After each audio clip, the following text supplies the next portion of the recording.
મિત્રો, જો તમને પણ કારમાં ફોન ચાર્જ કરવાની આદત છે તો આ આદત તમારા ફોનની બેટરીને મોટું નુકસાન કરી શકે છે.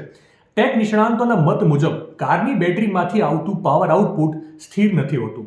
પાવર આઉટપુટમાં સતત વધઘટ થયા કરતી હોય છે, જેથી કારમાં ચાર્જ પર મૂકવામાં આવેલ ફોન ઘણીવાર આ વધઘટને સંભાળી શકતા નથી અને ફોનની બેટરી પર દબાણ વધારે પડે છે, જેનાથી ફોનની બેટરીને નુકસાન થઈ શકે છે.